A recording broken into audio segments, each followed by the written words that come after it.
Muy buenas noches a todos mis hermanos y hermanas que se encuentran conectados a esta hora de la noche de día domingo. Como es habitual, cada día domingo nos interesa, a nombre de todos los hermanos y hermanas que componen este Ministerio Fe en el siglo XXI, enviarles un cariñoso abrazo, ¿ya? Un muy cordial saludo y por supuesto también nuestros agradecimientos por la compañía que nos hacen cada día domingo. De verdad les agradecemos. De inmediato vamos a comenzar nuestro servicio de meditación en el nombre de nuestro Señor Jesucristo. Y el tema de meditación para el día de hoy lo hemos titulado Todo lo que Jesús enseñó. Vamos a leer la palabra del Señor en el Evangelio según San Mateo, en el capítulo 28, los versículos 18 al 20. Damos lectura en el nombre de nuestro Señor Jesucristo. Y Jesús se acercó y les habló diciendo: Toda potestad me es dada en el cielo y en la tierra.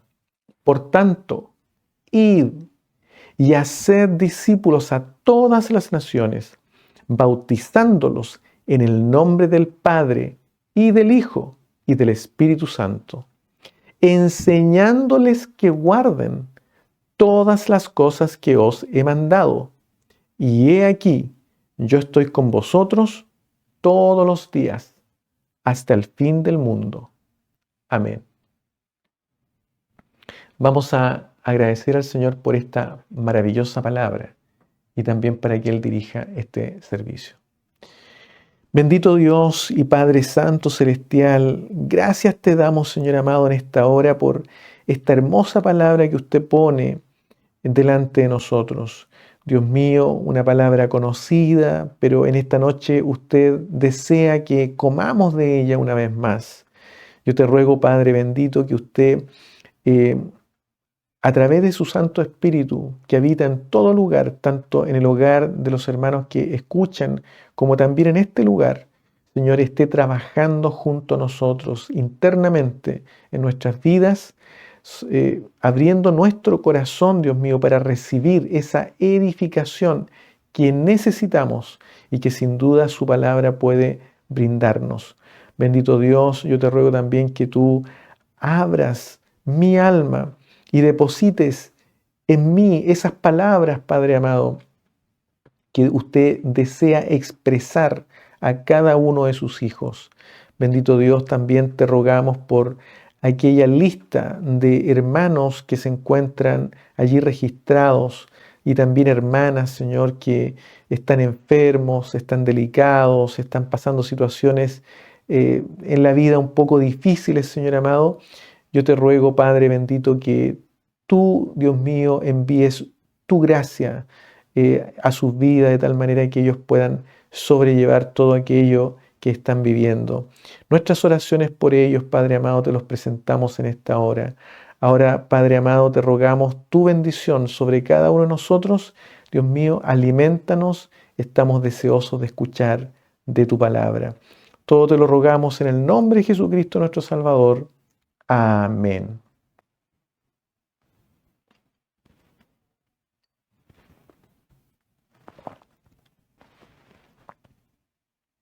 Bien, la palabra del Señor es una palabra, como usted podrá imaginar, muy conocida, ¿ya?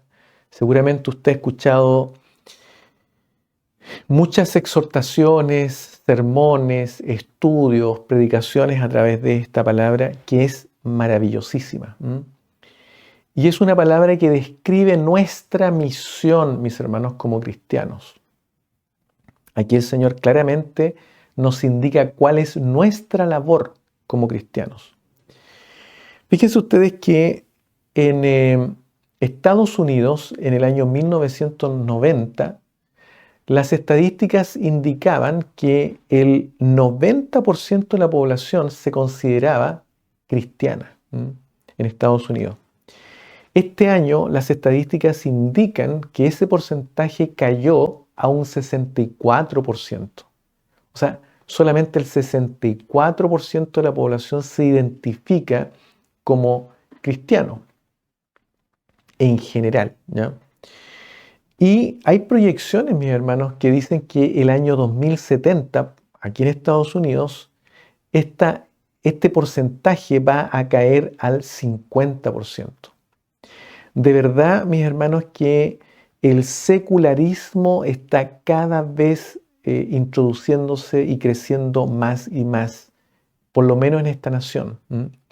De hecho, el porcentaje de personas que dicen no estar afiliados a ninguna religión está en alza y hoy día alcanza un 27%. Ahora, hay algunas explicaciones para esto, ¿ya? Por ejemplo, el ingreso del islamismo, ya producto de los procesos migratorios que se están viviendo en el mundo. Acá en Estados Unidos eso es fuerte y entiendo que en otros países también hay mucho proceso migratorio, ¿ya? Y por lo tanto, esos movimientos están generando que las culturas, y la cultura cristiana, por ejemplo, en este país, vaya diluyéndose a medida que se van, incluyendo nuevas culturas en la nación. También, mis hermanos, esta tendencia ha sido de tanto impacto que incluso personas que se identifican como ateas, es decir, que dicen que no creen en Dios, pero aún así reconocen las virtudes que ha tenido la cultura cristiana, por lo menos en este país, ¿ya? Y hay ateos de renombre, ya que han expresado públicamente y han dicho, aunque no creo en Dios, pero prefiero vivir 1000 veces en una cultura cristiana que en otro tipo de cultura. Así es que es una situación grave lo que está ocurriendo aquí en Estados Unidos. También la instalación del posmodernismo. Esto ha generado también, mis hermanos, esta fuerza del secularismo que ha hecho que incluso muchos de los jóvenes que se han criado en hogares cristianos hoy opten por preferir estar desafiliados de una iglesia e incluso adhiriendo a pensamientos de carácter agnóstico o lisa y llanamente declarándose ateos. Sin embargo, de acuerdo a lo que nos entrega la palabra del Señor, usted y yo, que somos cristianos, nuestra labor es hacer discípulos, mi hermano. Eso es lo que nos enseña la palabra del Señor. Así que como cristianos debemos hacer discípulos y continuar en esta labor. No importa lo que ocurra en nuestra nación, en nuestros países. Debemos seguir haciendo discípulos. La palabra del Señor acá en el versículo 19 dice, por tanto, id, ¿ya? A pesar de que ese id en el original no es imperativo, lo que sí es imperativo es la palabra haced discípulos, ¿ya? O sea, esa es la orden, ¿ya? El mandamiento del Señor es que usted y yo debemos hacer discípulos en la medida que vamos hacia las naciones, ¿ya? O sea, en el lugar donde usted está, debe estar haciendo discípulos, ¿ya? Donde nos encontremos, debemos estar haciendo discípulos. Si el Señor a usted le da la oportunidad de visitar otro lugar distinto de su ciudad, debiera usted allí aprovechar de hacer discípulos, ¿ya? En todo lugar nosotros debemos hacer discípulos, ¿ya? Y a pesar de que la palabra nos dice id, es decir, que debiéramos nosotros, donde vayamos a ser discípulos, también estos movimientos migratorios que están ocurriendo y que estamos viviendo, digamos, en esta época, en estos años, nos indican, mis hermanos, que el Señor también está trayendo personas a nuestros lugares para hacer discípulos, ¿ya? Por lo tanto, nosotros no debemos ver con malos ojos estos procesos migratorios, ¿ya? Porque de alguna manera representan oportunidades para nosotros como cristianos para seguir haciendo discípulos, ¿ya? Entonces, ¿cuál es el problema aquí? El problema no son los procesos migratorios, ¿ya? El problema no es, digamos, la instalación del posmodernismo. El problema es que la iglesia ha dejado de hacer discípulos, ¿ya? Y eso es lo que todo el mundo, especialmente pensadores cristianos, hoy día en Estados Unidos comentan, ¿ya?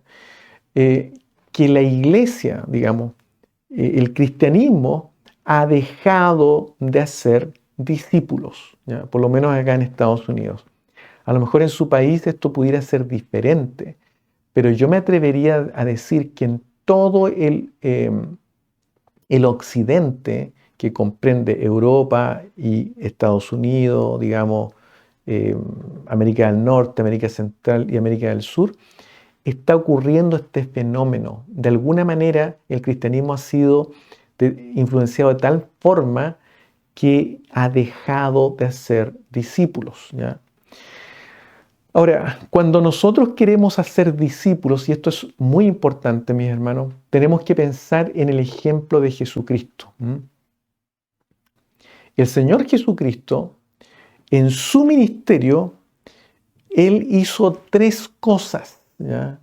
Su ministerio consistía en 3 cosas que están mencionadas en la Escritura, ¿ya?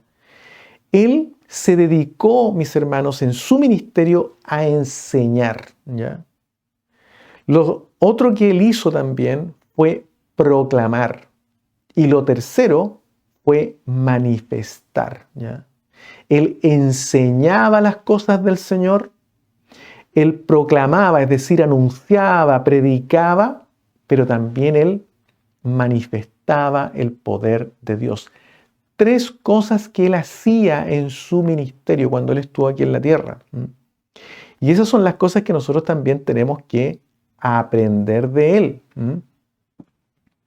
Fíjense que en Mateo capítulo 4, en el versículo 23, dice lo siguiente.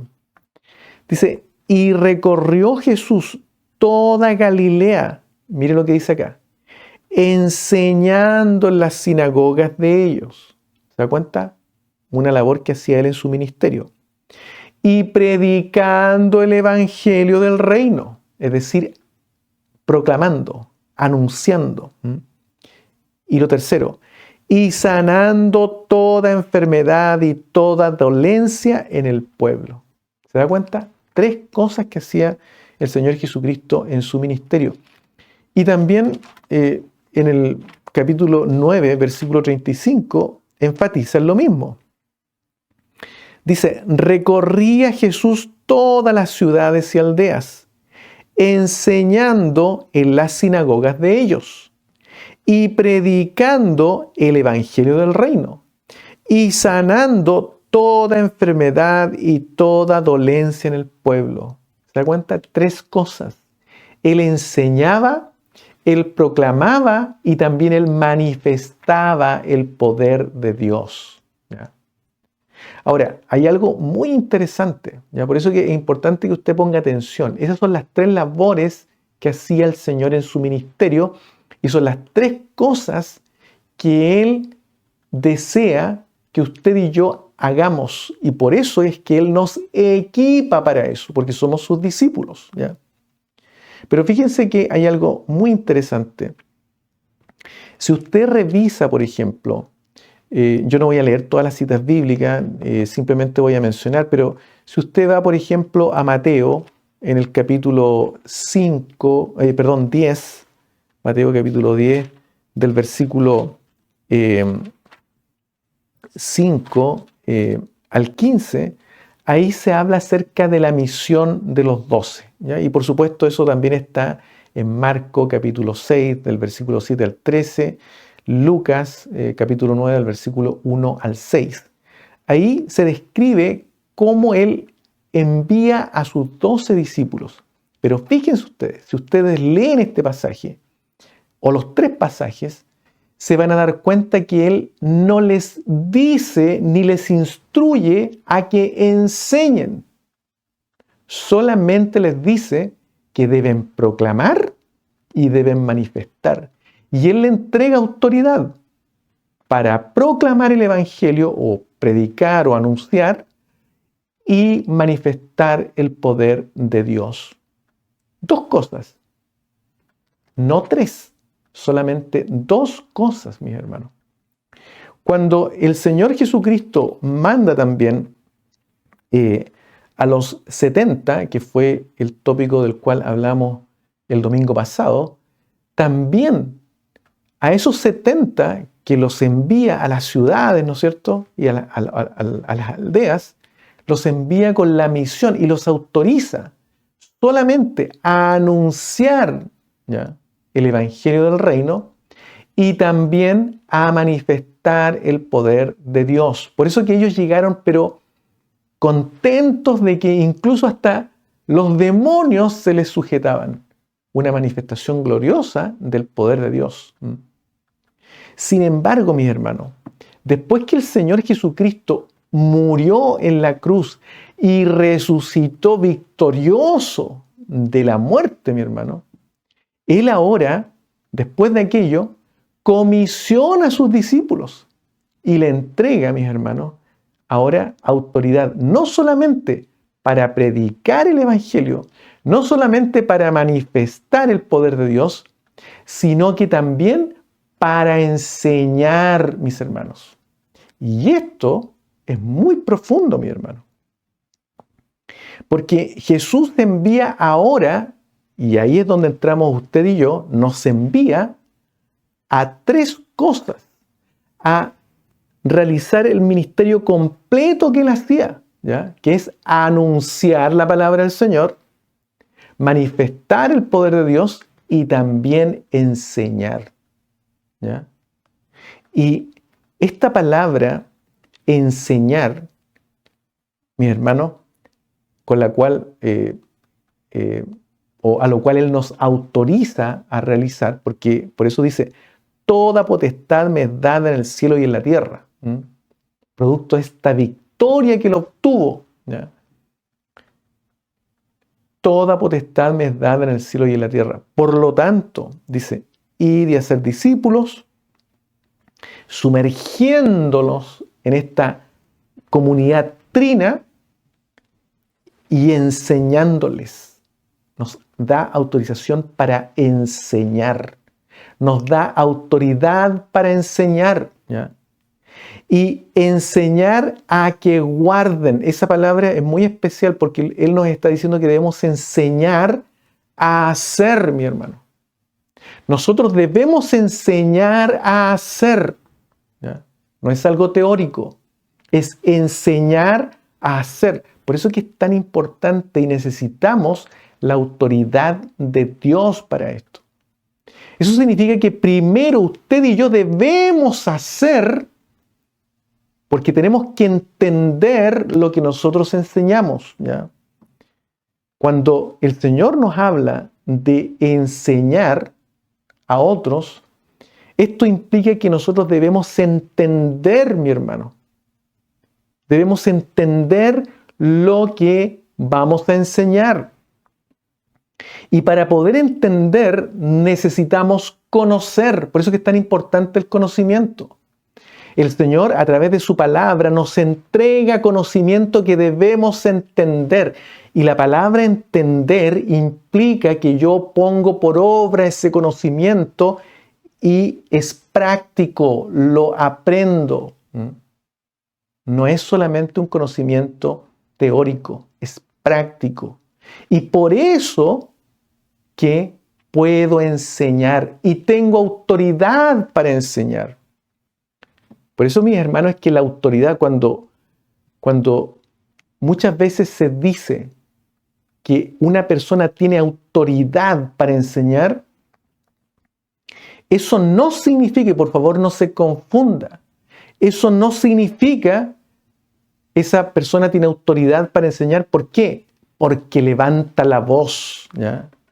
O porque habla golpeado. No, mi hermano, Eso no tiene nada que ver con la autoridad que nos entregó el Señor Jesucristo, ¿ya?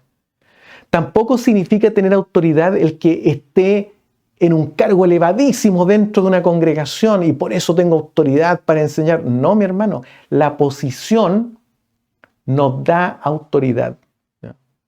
La posición dentro de una iglesia no da autoridad, ¿ya? La autoridad la da Cristo. ¿Y cómo la entrega la autoridad? Porque cuando uno enseña es porque ha practicado lo que dice la Escritura. El Señor Jesucristo se preparó toda su vida, mi hermano, para 3 años de ministerio. 30 años para tener 3 años de ministerio. Y por eso que cuando Él predicaba, la gente que lo escuchaba decía, Él habla como teniendo autoridad. Habla diferente, no como hablan los fariseos y los escribas. Él enseña de manera distinta. ¿Por qué? Porque tenía autoridad. Porque se le notaba esa autoridad, ¿ya? No porque él hablara golpeado, no, mi hermano. O porque gritara, no. Simplemente porque él durante toda su vida, mi hermano, hizo la voluntad de su Padre. Por lo tanto, cuando él hablaba con autoridad. Y eso es lo que nos enseña el Señor aquí. Que para nosotros enseñar debemos tener autoridad. Él nos entrega esa autoridad. Pero si usted y yo queremos enseñar, tenemos la obligación de hacer primero, ¿ya?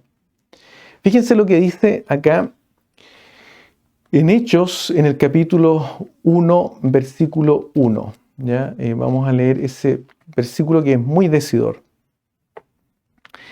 Dice, esto lo escribe Lucas, como usted bien lo sabe, este libro, y dice, en el primer tratado, oh Teófilo, hablé acerca de todas las cosas que Jesús comenzó a hacer y a enseñar. A hacer y a enseñar, ¿ya? Y por eso que él tenía autoridad para enseñar, porque él antes hizo, ¿ya? Ahora, en el caso nuestro, dado que el Señor nos entrega su Santo Espíritu cuando Él nos llama a ser sus discípulos, entonces nos entrega la fuerza, ¿ya? Nos entrega el nutriente necesario para que nosotros podamos hacer la palabra del Señor y luego enseñar. Pero no es al revés, como muchas veces en el cristianismo se ve que apenas llega una persona al cristianismo e inmediatamente quiere tomar una Biblia y ponerse a enseñar y ni siquiera practica, ni siquiera ha practicado la palabra del Señor. Muy importante. Entonces la pregunta es, ¿nosotros estamos haciendo y enseñando? ¿Estamos enseñando lo que hacemos? ¿Ya? Porque aquí el versículo 20 dice, enseñándoles que guarden, y eso también se puede traducir, enseñándoles que hagan, enseñándoles a hacer. O sea, yo debo y usted debemos, para ser discípulos, enseñar a hacer como usted y yo hacemos lo que la palabra del Señor nos dice. Y no es solamente algo de la palabra del Señor. Mire lo que dice acá.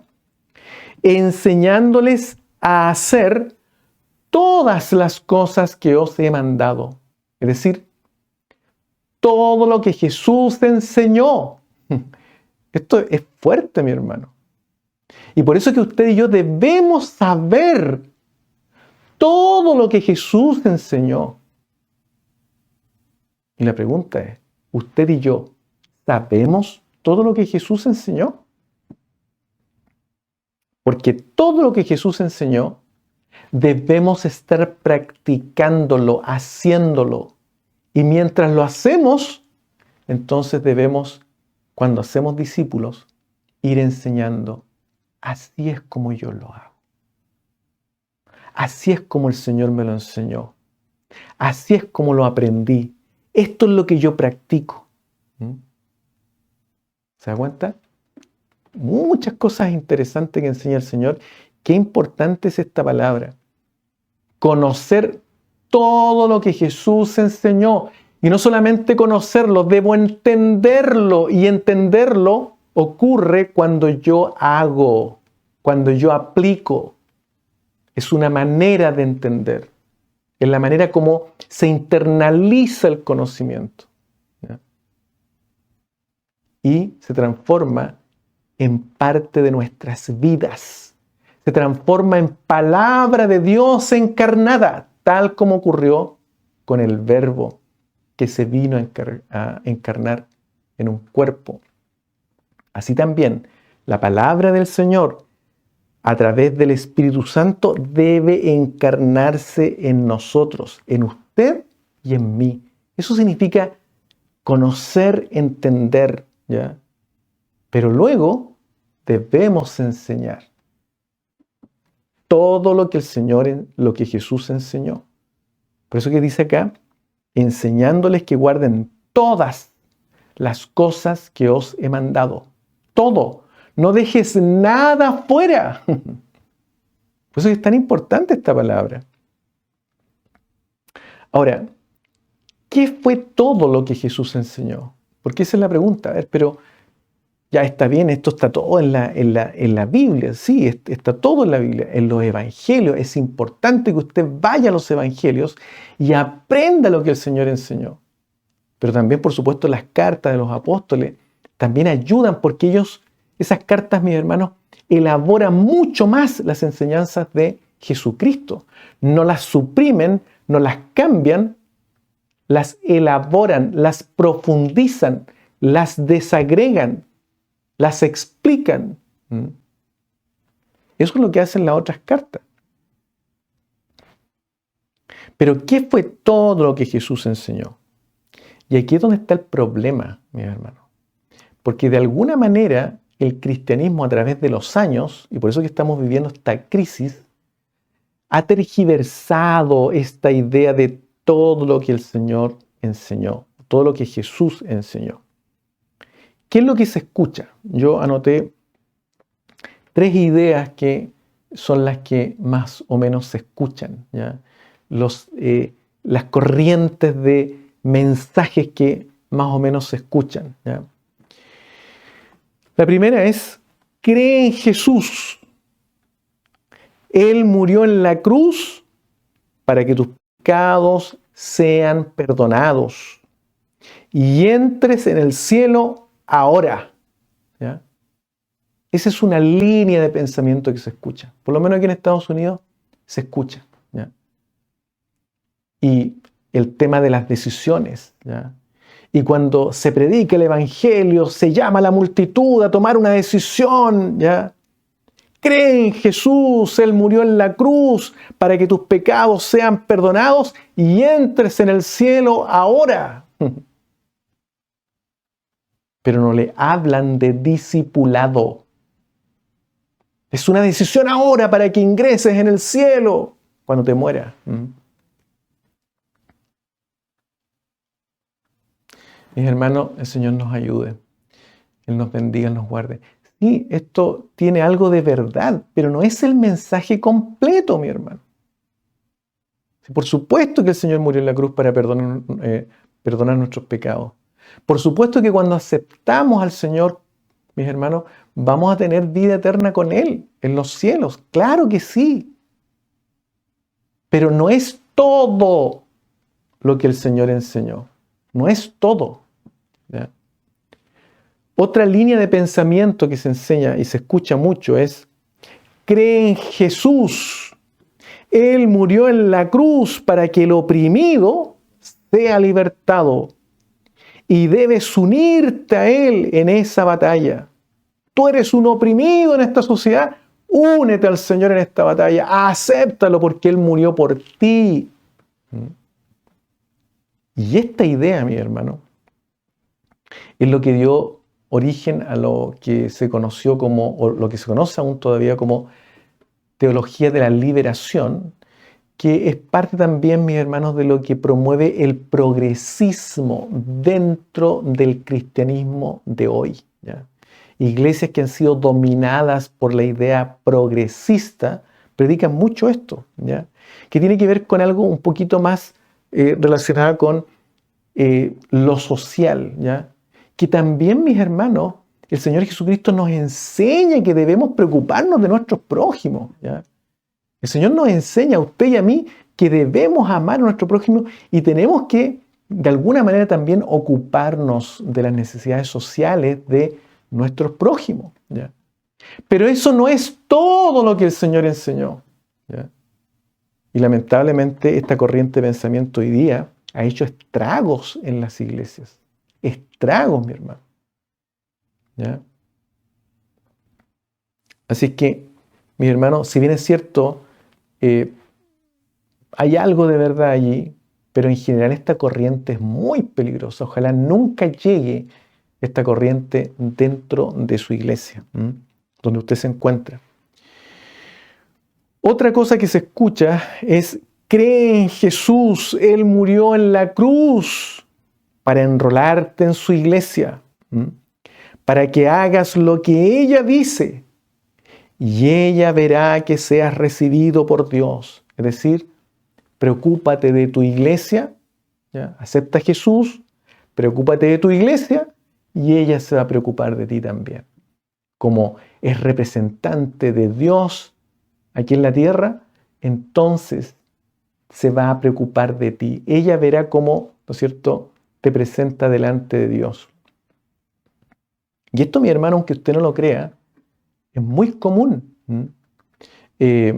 Antiguamente, y de hecho por esta razón nace el movimiento protestante con Martín Lutero, porque en la época del catolicismo, mi hermano, fuerte, justamente se hablaba mucho de las bulas o de las indulgencias, ¿ya? Era exactamente este mensaje el que se predicaba, ¿ya?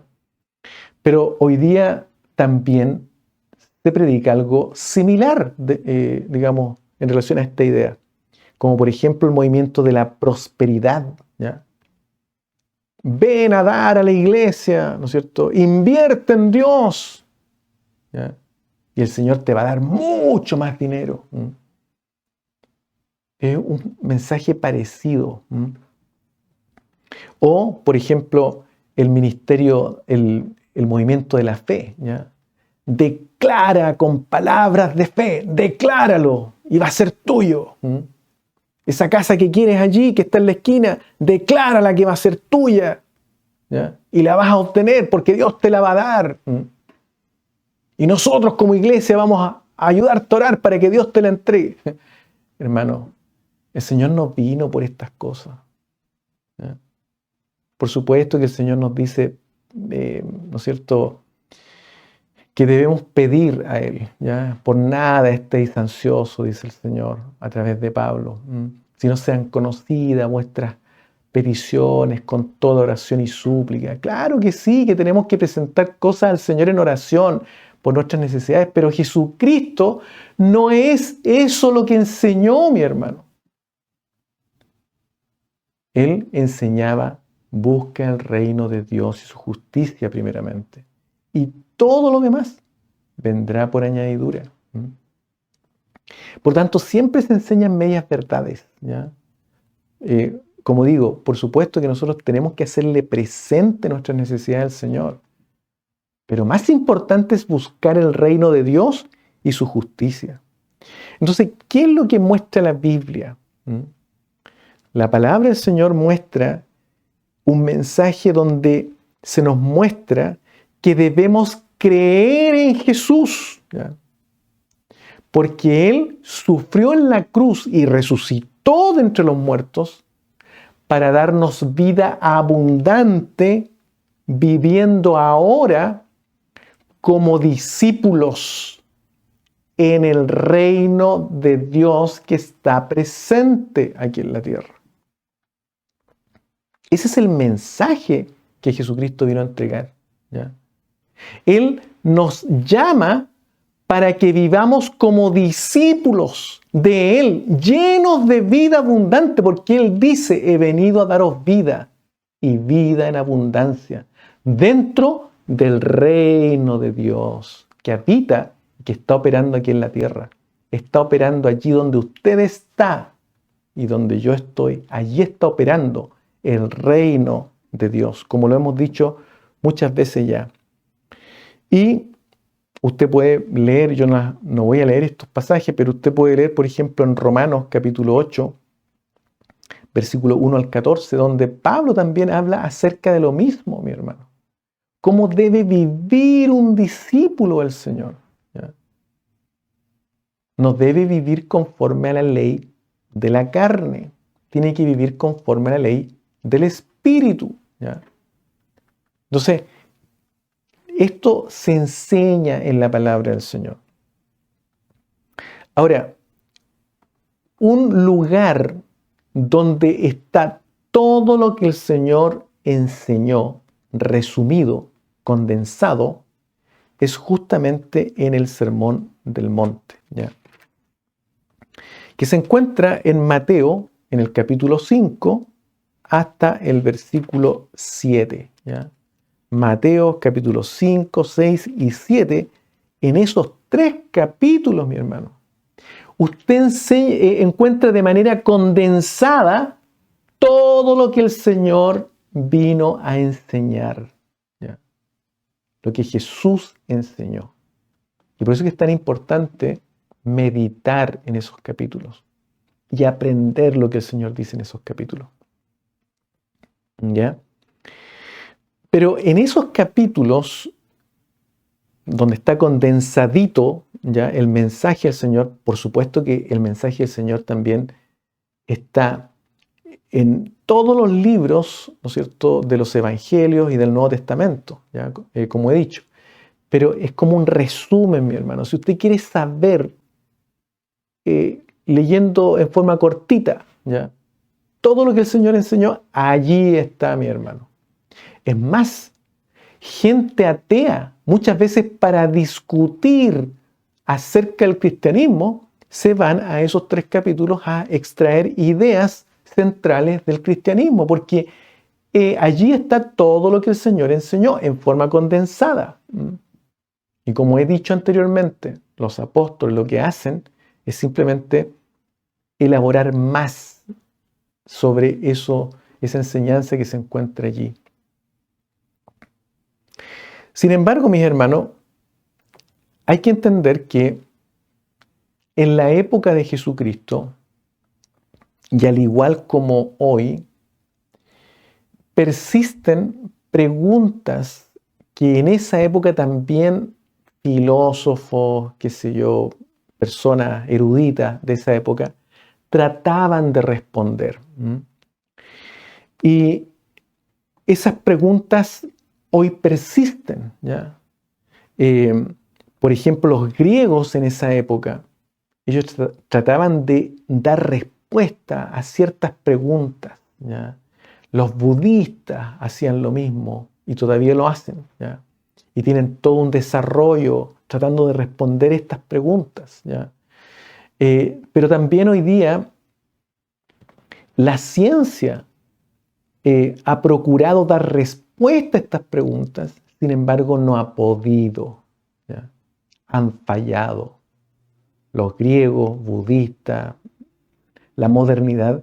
Y por eso que surge el posmodernismo, porque el modernismo ha sido incapaz de entregar respuesta a estas preguntas que Jesucristo respondió, mi hermano. Por eso que es tan importante leer el Sermón del Monte y por supuesto todas las enseñanzas que entregan los evangelios que vino a entregar nuestro Señor Jesucristo. No vamos a meternos en profundidad en esto, simplemente vamos a esbozar algunas ideas.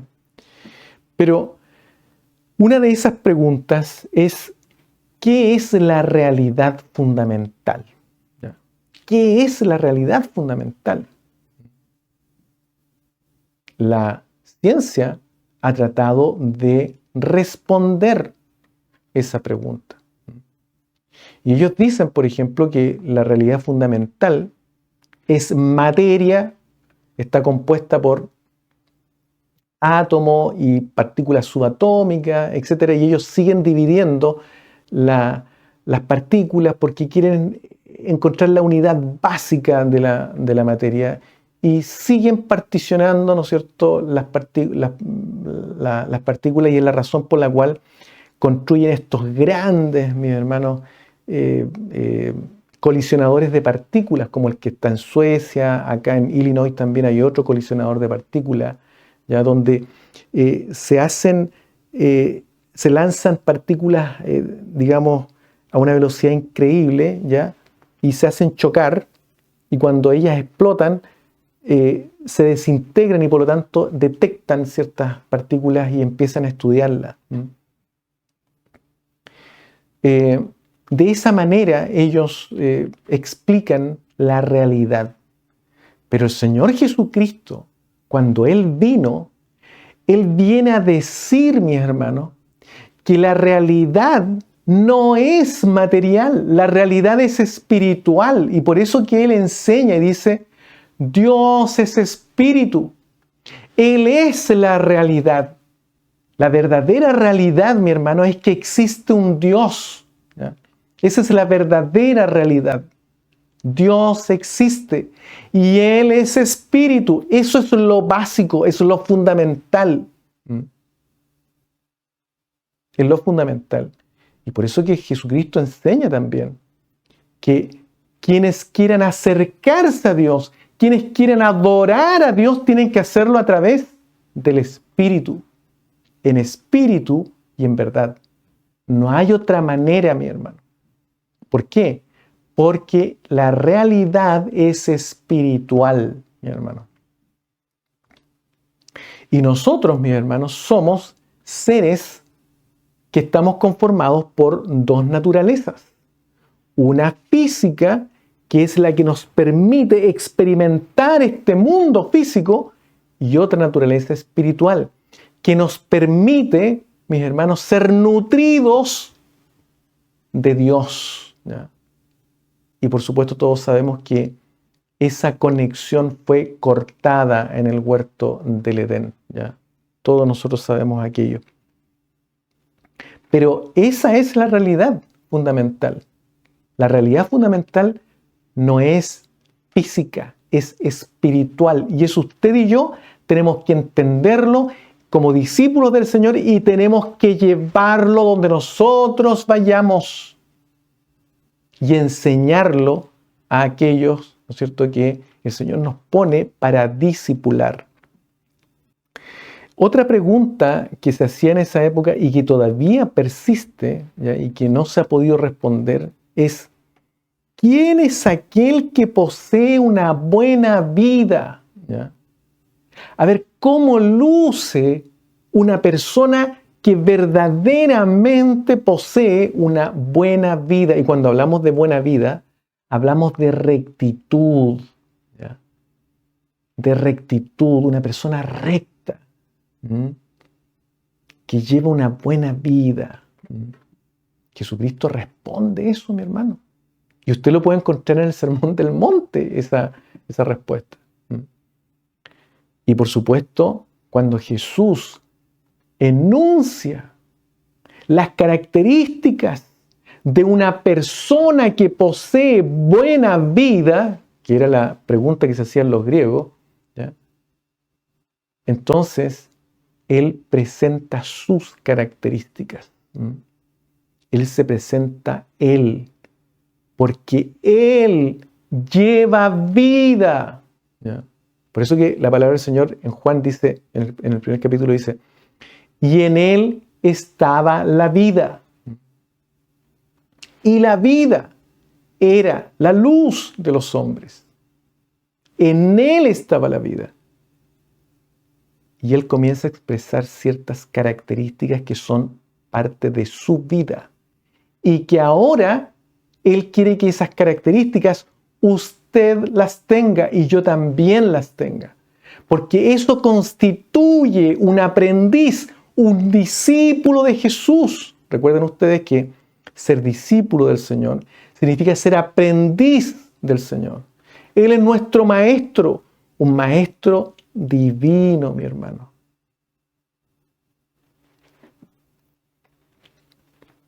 Las características de Jesús.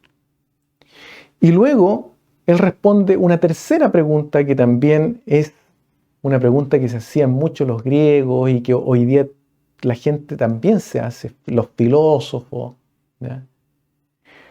¿Cómo se logra obtener esa buena vida? ¿Cómo? ¿Cómo logro esa buena vida? Esa vida recta.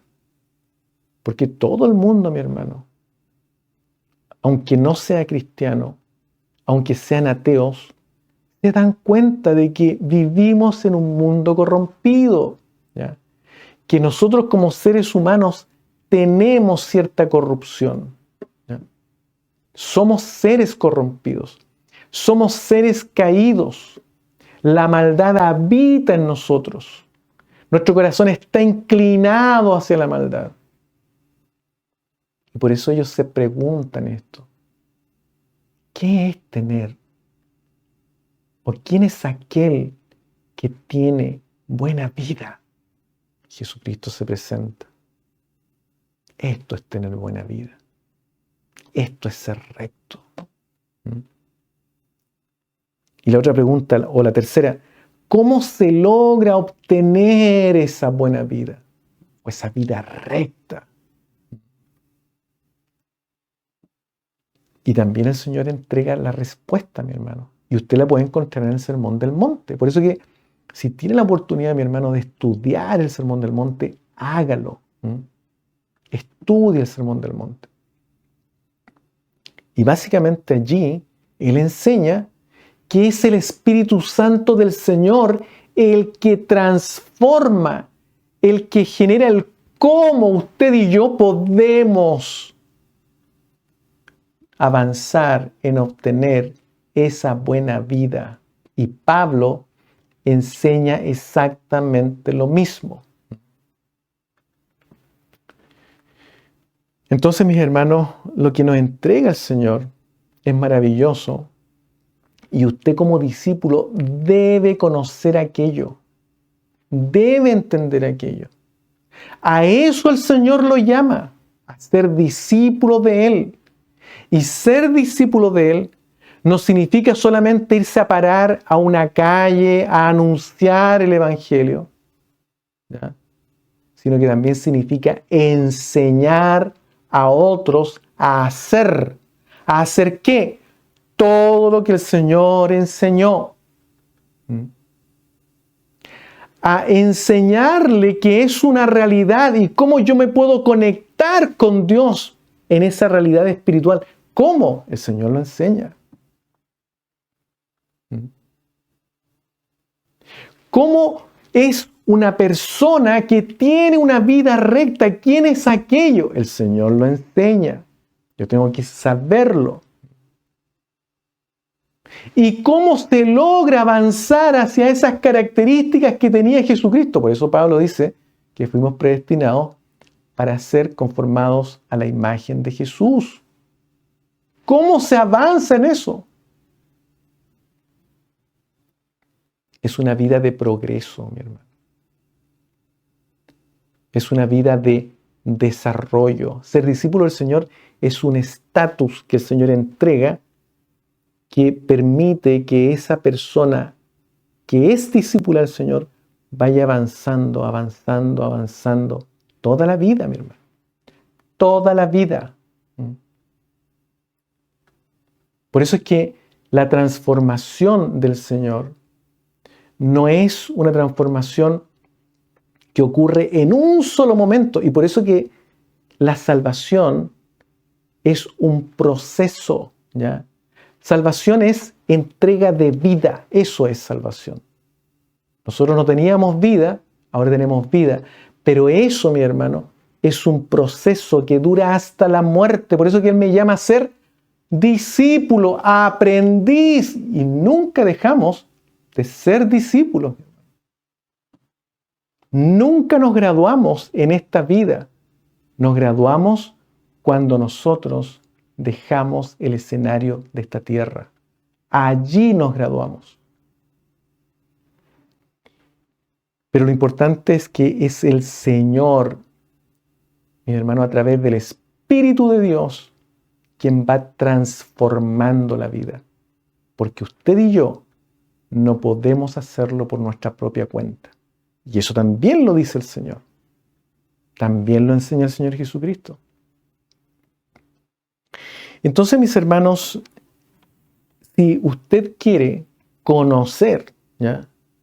Digamos, leer rápidamente un resumen de todo lo que el Señor enseñó, lea el Sermón del Monte. Y por supuesto, una vez que lo lea, estudie los evangelios, estudie las cartas de los apóstoles, porque ellas elaboran, desarrollan, explican ampliamente lo mismo que enseña el Señor. Y que gracias a Mateo dejó condensadito en 3 capítulos algo maravilloso para nosotros. ¿Ya? Así es que en los próximos oportunidades que tengamos de seguir meditando, vamos a revisar rápidamente, mis hermanos, el Sermón del Monte en forma bien genérica. Vamos a hacer una revisión para entender qué es lo que Él enseña allí, ¿ya? Bueno, mis hermanos, la pregunta es, ¿usted conoce todo lo que el Señor enseñó? ¿Lo conoce? Porque tenemos que enseñar todo. Si no lo conoce, yo le invito, hermano, a que comience usted a sumergirse en la palabra del Señor. Si el Espíritu Santo del Señor también quiere que usted se sumerja en la palabra del Señor, mi hermano. Es muy importante. La palabra del Señor entrega vida. ¿Cómo? Le entrega conocimiento. Y el Señor Jesucristo enseña, y ya lo hemos repetido muchas veces, pero lo vamos a volver a leer. En San Juan capítulo 17, versículo 3 dice, y esta es la vida eterna, que te conozcan a ti. ¿Se da cuenta? Como discípulos nosotros tenemos que conocer a Dios. Y cuando estoy conociendo a Dios, la palabra conocer significa interacción con Dios. Ese es el concepto bíblico de conocer a Dios, que yo interactúo con Él. Y cuando interactúo con Él, mi hermano, comienzo a entender a Dios. Empiezo a entender sus enseñanzas. Las empiezo a poner por obra. Y por supuesto, comienzo a hacer lo que Él me dice, porque estoy interactuando con Él. Y cuando comienzo a interactuar con Él, entendiendo lo que estoy haciendo, entonces puedo enseñar a otros. Y puedo decir, esta es la manera como se hace esto. Así es como yo lo hago. Así es como Dios me enseñó. Así es como yo conozco a Dios. Así es como yo me sumerjo en esa realidad trina de Dios. Qué maravilloso es sumergirse en esa realidad. Yo tengo experiencias preciosas, mi hermano. Bonitas. Hace poquito, tiempo atrás, 3 semanas, más o menos, 4 semanas, no me recuerdo bien. No, mucho más de un mes fue. Sentí esa necesidad, estando en mi trabajo, sentí esa necesidad de conectarme con el Señor. El Señor me llamaba a conectarme con Él. Comencé a estar intranquilo, hasta que traté de apurarme con mis cosas que tenía que hacer, dejé todo, digamos, listo, qué sé yo, cerradito, más o menos como a las 2 de la tarde, me fui, mi hermano, a a caminar, a mirar la naturaleza, a contemplar la naturaleza, a meditar en la palabra del Señor. Sentía que el Señor me llamaba y comencé a caminar, encontré una banca, me senté allí y continué meditando en la palabra del Señor y de repente el Señor se hace presente en mi vida, mi hermano. Y fue algo tan maravilloso sentir la presencia del Señor. Estaba en medio de ese como especie de parque hacia donde ese senderito me llevaba, o me llevó más bien. Y qué maravilloso es cenar con el Señor. Qué maravilloso es sumergirse, mi hermano, en esa presencia trina de Dios. Sentir las caricias del Señor dentro del alma. Y el Señor saca todo peso, mi hermano, todo peso. Toda aflicción, toda preocupación se la lleva a Él. ¿Por qué? Porque Él sana, Él consuela, Él da fuerzas. Hermano, me puse a llorar. No aguanté. Me puse a llorar. Porque cuando el Señor, mi hermano, se hace presente en un lugar, uno se quebranta, uno se derrama, mi hermano. Esa es la realidad. Y tenemos que aprender a sumergirnos en esa realidad.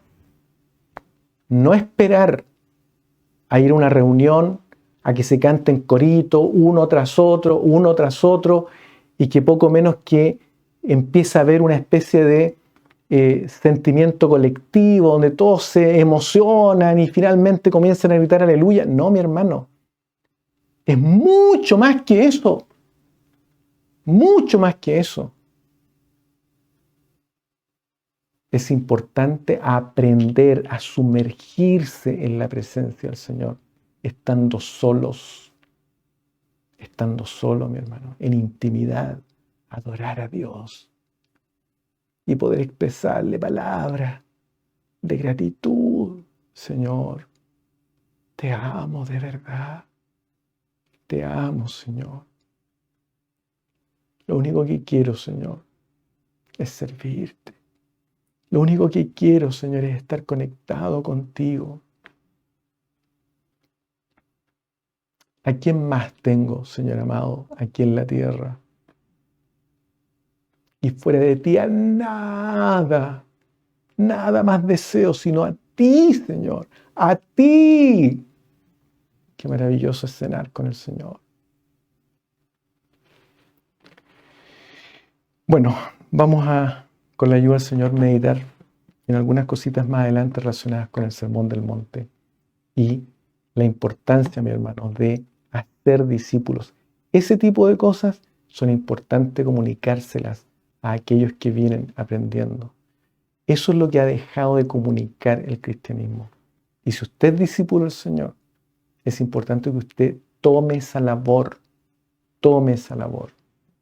para el Señor sea toda honra y toda gloria. Oremos al Señor. Bendito Dios y Padre Santo Celestial, gracias te damos, Señor, en esta hora por esta hermosa oportunidad de estar delante de tu presencia.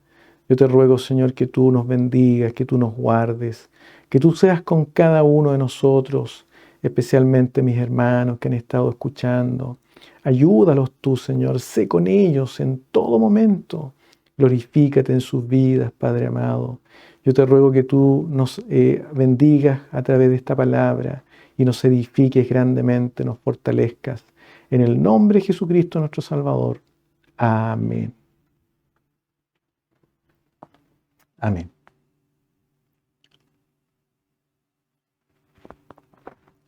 Bien, los avisos son los siguientes. El día martes tenemos una reunión de oración en el hogar a las 6:30 de la tarde, hora de Illinois. Voy a entregar los horarios en el horario de Illinois y Arkansas, ¿no es cierto?, acá en Estados Unidos. Y si usted quiere ver los horarios en su país, en Bolivia, en Perú, en Argentina y en Chile, puede mirar también la descripción bajo este video, que es donde también se informa aquello.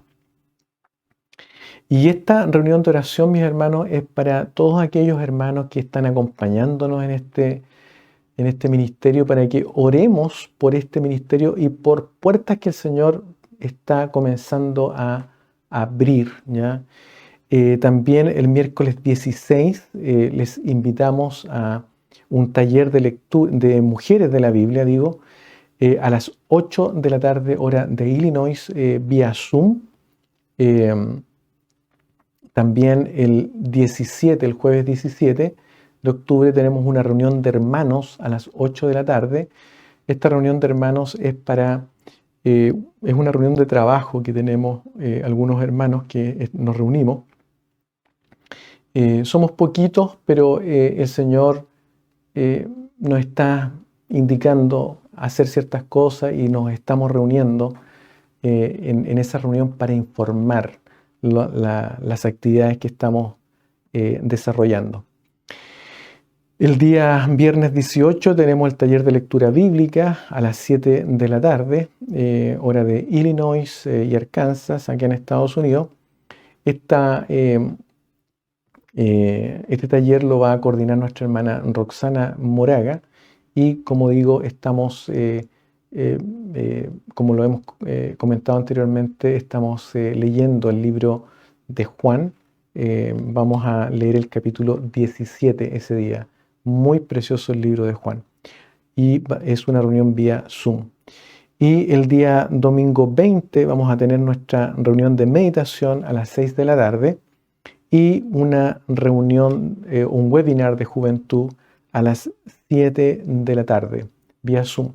Gracias al Señor que estamos ya terminando una serie que comenzamos hace un año, prácticamente más de un año, sobre el ejercicio de la piedad, cómo ejercitarnos en la piedad.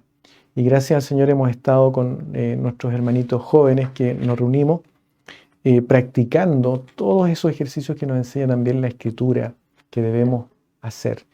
Y hemos estado pensando también en realizar tal vez un seminario en el futuro para invitar a todos aquellos que quieran aprender este tipo de ejercicios para la piedad que nos enseña la Escritura.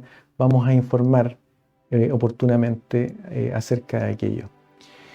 Bien, vamos a despedir entonces este servicio con la bendición del Señor. Bendito Dios y Padre Santo Celestial, gracias te damos, Señor, en esta hora por esta hermosa oportunidad de haber estado reunidos en esta reunión de meditación.